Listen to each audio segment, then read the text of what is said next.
All right, so today we're going to work on Chapter 7, Lesson 2. We're going to be working on substitution. So what we're going to learn about is how to solve systems of equations by using substitution. We're going to learn how to solve real-world problems involving systems of equations. So some vocabulary terms to keep in mind are: what is substitution?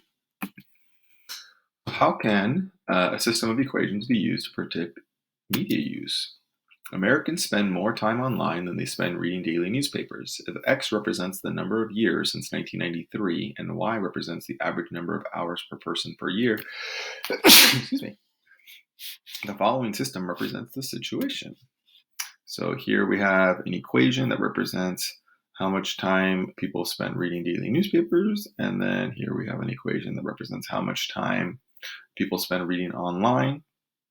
Again, X represents the number of years since 1993, and Y represents the average number of hours. So here you can see the graph of those two equations. So the solution of the system represents the year that the number of hours spent on the activity will be the same. So here where these two lines cross, right here, people spend more and more time reading news online. People spend less and less time reading newspapers.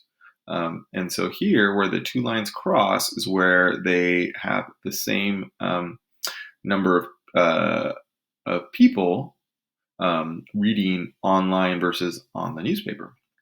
So the exact coordinates of the point would be very difficult to determine from just the graph because we'd kind of have to estimate there. But we could use an algebraic method to find out the exact numbers there. So that's what we're going to be working on today. We're going to be learning about the strategy of substitution. So the exact solution of a system of equations can be found by using algebraic methods. One such method is called substitution. So let's try a problem. So example 1, we're going to solve using substitution. So again, we have our system of equations. The first equation says y equals 3x. The second equation says x plus 2y equals negative 21. So the big thing about substitution is the idea that you can always substitute something for another thing if they are equal to each other. And so one thing I want to kind of bring your attention to is here in this first equation, I can see that y is equal to 3x. So that equal sign tells me that this side of the equation has the same value as this side. So y and 3x hold the same value. So I can actually substitute one for the other. And that's what we're going to do. Since y equals 3x, we're going to substitute 3x in for y, right? We can exchange the two with each other because they're equal in the second equation. So see this y down here in the second equation? I'm going to substitute it for a 3x. So here's my second equation here, and I'm going to substitute out the y, and in its place I'm going to put 3x. And the reason why I can do that is because they are equal to each other. They have the same value. It'd be like exchanging a $20 bill for two $10 bills, right? They're equal to each other, therefore I can substitute those.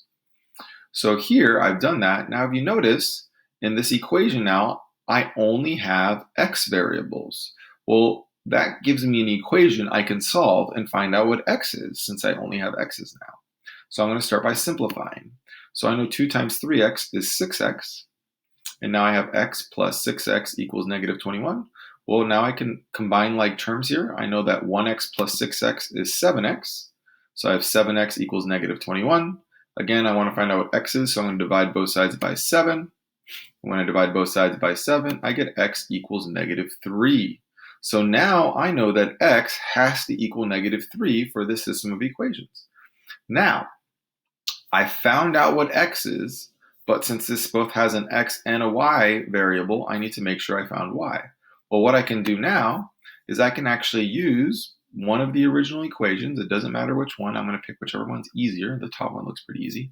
And I'm going to substitute negative 3 in for x to find out the value of y. So again, here's my x. I'm going to substitute negative 3 because that's what I found it was its value. So 3 times negative 3 is negative 9. So if my x value is negative 3 and my y value is negative 9, then I know the solution occurs at the coordinate negative 3, negative 9, right? The x coordinate and the y coordinate, right? The x coordinate and the y coordinate.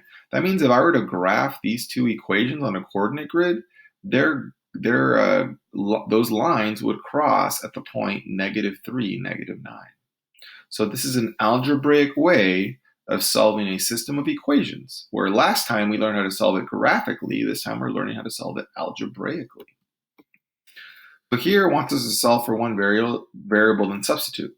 And the reason why is because if we're using substitution to solve the systems of equation, in the last problem, one of the equations was already solved, right? The first equation was already solved for y. I could tell what y was equal to. Y was equal to 3x, right? If I look at this problem, none of the equations are solved. But if I have to solve one of the equations, which one would be the easiest to solve? Well, if I look at the top equation, I can see that x has no number in front of it. It's almost all by itself. So I'm actually going to choose to solve the top equation, and I'm going to choose to solve for x. And that's kind of the strategy that I would encourage you to use. Always pick the variable that's easiest to solve for if one isn't already solved for. So I'm going to solve the first equation for x. So here's the first equation, right? The top equation. If I was solving for x and trying to get it by itself, I'm going to try to get rid of this 5y. So I'm going to subtract 5y from both sides. And that's going to give me x equals -3 minus 5y. Since I have x by itself now I can use the substitution method. I know that x is equal to -3 minus 5y. So anywhere there's an x, I can substitute that in its place. Since I solved the first equation for this, I'm going to go ahead and substitute this into the second equation. Okay, so I'm going to substitute out the x and substitute in -3 minus 5y. And the reason why I can do that is because this equation tells me that they are worth the same. They have the same value. This equal sign tells me that. So there's the second equation. I'm going to substitute out the x, right? And I'm going to put -3 minus 5y in its place. So substitute out the x, put -3 minus 5y, and then now I'm going to go ahead and substitute. So in this scenario, I'm going to have to use the distributive property here to simplify. And again, if you notice, now the equation only has y's. So my job here is just to get the y's all on their own and isolate and solve for. So if I use the distributive property here, 3 times -3 is -9, 3 times -5y is -15y. And here I know I can combine like terms here. So I have -15y minus 2y, which is -17y. And then I'm going to go ahead and get y by itself. So I'm going to start by getting rid of this -9. So add 9 to both sides. And that's going to give me -17y equals 17. I'm going to go ahead and move over here. And I'm going to go ahead and divide both sides by -17 because I'm trying to get y by itself. And I get y equals -1. So now I have found the y coordinate. I know that the y has to be -1. So the last part is I got to find x. So in order to do that, I have to substitute -1 in for y into one of the equations. It doesn't matter which one. Pick whichever one's easier. I'm going to go ahead and substitute it in the top one because the top equation looks a little bit easier, right? The x is already kind of by itself. So here's the top equation. There's the y value that I know the answer to already, so I'm going to substitute its value in. So put -1 in for y. And then I'm going to go ahead and simplify. 5 times -1 is -5. Go ahead and get x by itself by adding 5 to both sides. And you get x equals 2. So now I know my y value and I know my x value. So this would tell me that the solution occurs at 2, -1, right? The x coordinate is 2, the y coordinate is -1. And if I were to graph these two lines, again, my solution occurs at the point 2, -1.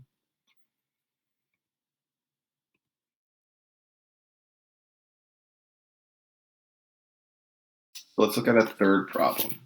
So what happens if those two lines don't cross? How do we see that? Because then when we were graphing, we were seeing problems that either were parallel lines that never crossed, so they never had a solution, or maybe they were the same line and they were right on top of each other, so they had infinite number of solutions.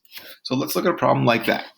So here again, it says use substitution to solve the system of equations. So I have 6x minus 2y equals -4, y equals 3x plus 2. And so again, I can see that the bottom equation is already solved for y. So I'm going to go ahead and substitute y with 3x plus 2 up in the second equation. So in that top equation. So the top equation, again, I'm substituting out the y. I'm substituting 3x plus 2 in its place, right? Because those two things are equal to each other. I can exchange them or substitute them.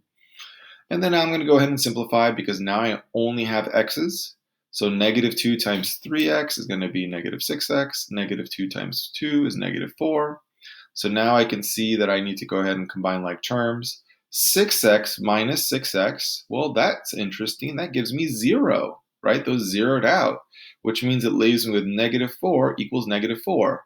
Well, if I have no variables left over and I have a statement here that is always true, negative 4 is always going to equal negative 4. This actually tells me that there is an infinite number of solutions because it doesn't really matter what x and y are. The two equations will always be equal to each other, which means if I were to graph these on a coordinate grid, these two equations would actually make two lines that are right on top of each other. They would have the exact same graph. So this would be an example of something that has infinite solutions, right? Whenever you have a true statement like that, because there's no variables left, this would mean that I have infinite solutions. So in general, if you solve a system of linear equations and the result is always true, like the statement negative 4 equals negative 4, right? There's no variables. That's an example of something that has infinite number of solutions. However, if the same scenario happens, but you result, right, there's no more variables, but you result with something that is a false statement. So for example, if you had negative 4 equals 5, that would mean that there's no solution. So if you ever get a system like this that you have two numbers that are always equal to each other and there's no variables, that's known as something that has infinitely many solutions. But if you end with a false statement where the two values are not equal to each other, right, and there's no variables, that's an example of no solution, right? So two numbers are equal with no variables, that's infinite solutions. Two numbers that are not equal with no variables, that's no solution. All right. Thank you guys for watching. Let me know if you have any questions.